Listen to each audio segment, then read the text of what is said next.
Halo semuanya, pada video ini kita akan membahas mengenai PSAK 71, Standar Akuntansi Keuangan di Indonesia yang mengatur tentang instrumen keuangan.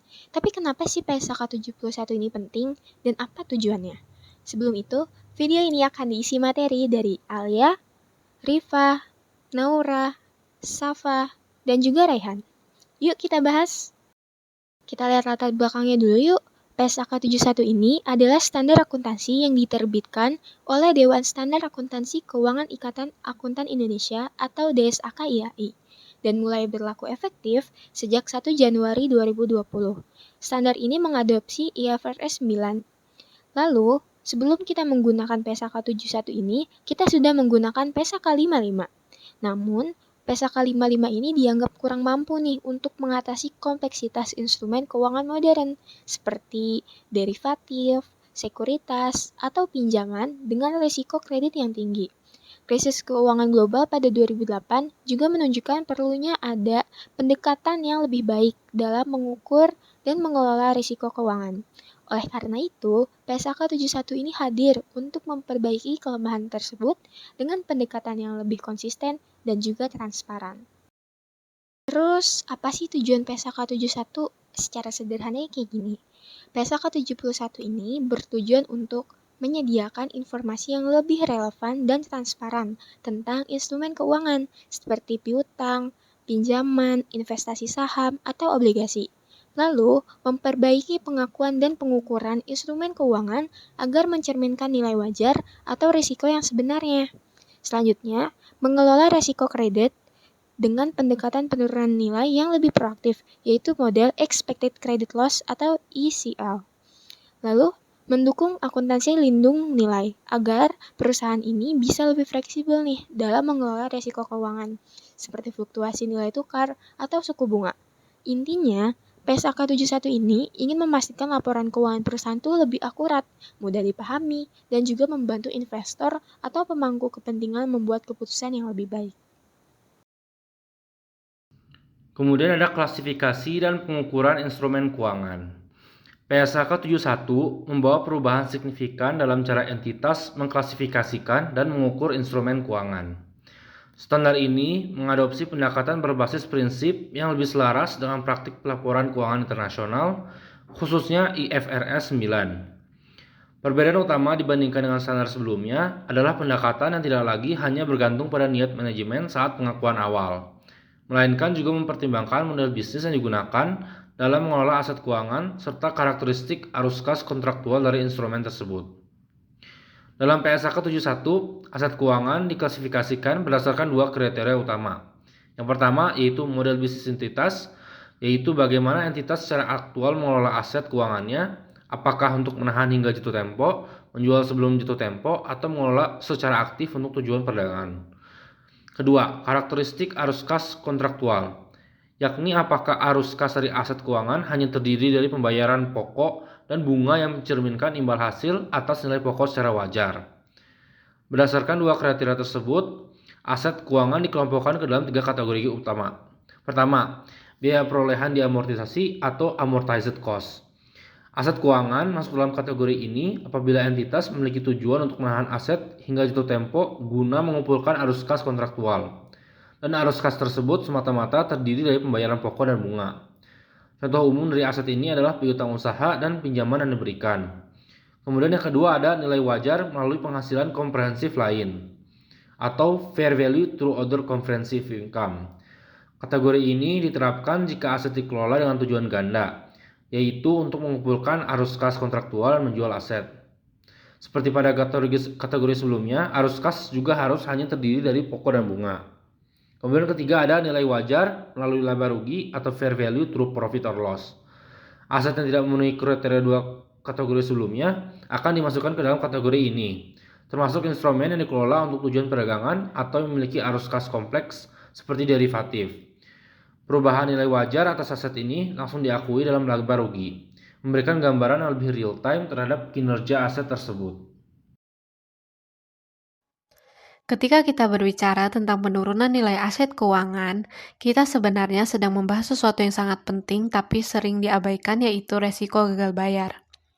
Di masa lalu, menurut PSAK 55, perusahaan baru mengakui kerugian kalau sudah terjadi peristiwa gagal bayar. Tapi sekarang, PSAK 71 mengubah cara berpikir itu secara mendasar. Kita tidak lagi menunggu masalah muncul, kita harus bersiap dari awal, dan disinilah konsep Expected Credit Loss atau ECL masuk. PSAK 71 meminta perusahaan untuk menghitung dan mencadangkan potensi kerugian kredit, bahkan sebelum resiko itu terlihat jelas. Bukan berdasarkan kejadian yang sudah terjadi, tapi berdasarkan ekspektasi ke depan. Lalu bagaimana cara menghitungnya? PSAK 71 mengenalkan apa yang disebut dengan 3-stage model. Stage 1 berlaku saat piutang atau pinjaman masih lancar. Di sini, perusahaan hanya perlu menghitung kerugian dalam 12 bulan ke depan. Seolah-olah bilang, saya tahu kamu sehat, tapi saya tetap harus berjaga-jaga. Stage 2 terjadi kalau resiko kreditnya meningkat signifikan. Mungkin pembayarannya mulai telat atau ekonomi sedang memburuk. Di tahap ini, perusahaan perlu menghitung kerugian selama umur pinjaman bukan cuma 12 bulan, karena risikonya jelas lebih tinggi. Dan akhirnya, stage 3. Ini adalah saat gagal bayar sudah terjadi. Mungkin tidak ada pembayaran sama sekali atau sudah lewat jatuh tempo cukup lama. Di sini, kerugian dihitung penuh dan bunga juga disesuaikan. Kita tidak lagi bicara soal kemungkinan tapi realita. Dan yang menarik, perpindahan antar stage ini tidak linear. Artinya, jika keadaan membaik, piutang bisa kembali ke stage sebelumnya. Itulah mengapa PSAK 71 mendorong kita untuk menggunakan informasi masa depan yang wajar dan terdukung dalam setiap tanggal pelaporan. PSAK 71 merevolusi akuntansi lindung nilai beralih dari PSAK 55 untuk mencerminkan manajemen resiko entitas secara lebih baik. Sebelumnya, PSAK 55 mengharuskan tes efektivitas kuantitatif 80-125%. Namun, PSAK 71 menghapus syarat kaku ini, menggantinya dengan penilaian kualitatif berdasarkan pertimbangan, manajemen, dan dokumentasi strategi resiko yang lebih relevan. Meskipun PSAK 71 akan menggantikan PSAK 55, belum semua ketentuannya beralih. Selama proyek makro hedging IASB belum selesai, entitas memiliki pilihan kebijakan akuntansi dengan menerapkan PSAK 71 secara keseluruhan, tetap menggunakan PSAK 55 secara keseluruhan, atau bahkan menerapkan PSAK 55 khusus untuk makro hedging jika memilih PSAK 71. 3 jenis hubungan lindung nilai di PSAK 71 yaitu meliputi yang pertama, lindung nilai atas nilai wajar, yaitu melindungi dari perubahan nilai wajar aset atau liabilitas. Yang kedua, lindung nilai atas arus kas, yaitu melindungi dari variabilitas arus kas masa depan. Yang ketiga, lindung nilai atas investasi neto dalam entitas asing, yaitu melindungi dari risiko nilai tukar. Pendekatan baru ini memastikan laporan keuangan merefleksikan strategi lindung nilai perusahaan secara lebih akurat dan realistis. Selanjutnya ada implementasi mengenai PSAK 71. Implementasi PSAK 71 membawa dampak yang besar dan kompleks bagi banyak perusahaan, terutama di sektor perbankan dan lembaga keuangan yang memiliki banyak aset keuangan dan risiko kredit. PSAK ini tidak hanya mengubah cara perusahaan mencatat dan melaporkan instrumen keuangan, tetapi juga mengubah dari sisi operasional, teknologi, dan sumber daya manusia. Pertama, perusahaan harus memperbarui sistem informasi akuntansi dan teknologi agar mampu menangani perhitungan yang jauh lebih kompleks, khususnya untuk menerapkan model Expected Credit Loss atau ECL. Model ini memerlukan analisis data historis, kondisi ekonomi saat ini, dan proyeksi masa depan yang sebelumnya tidak dibutuhkan dalam PSAK 55. Yang kedua, diperlukan juga penyesuaian dalam kebijakan akuntansi internal dan pelatihan ulang agar dapat memahami serta menerapkan pendekatan baru secara konsisten dan akurat. Hal ini juga mencakup kemampuan untuk mengklasifikasikan aset keuangan dengan benar, mengukur resiko kredit secara lebih dini, dan menghitung cadangan kerugian dengan pendekatan 3 tahap ECL. Lalu yang ketiga, dampaknya juga terlihat secara finansial. Karena PSAK 71 mengharuskan pengakuan kerugian kredit lebih awal. Perusahaan akan mencatat cadangan kerugian yang lebih besar sejak awal yang dapat menyebabkan penurunan laba bersih, mengurangi rasio profitabilitas, dan bahkan mengubah persepsi investor terhadap kinerja perusahaan. Oleh karena itu, komunikasi yang efektif dengan berbagai pemangku kepentingan menjadi sangat penting. Manajemen perlu menjelaskan bahwa angka yang tampak menurun bukan karena penurunan kinerja, melainkan akibat pendekatan baru yang lebih konservatif dan berbagai ekspektasi dalam pengelolaan resiko.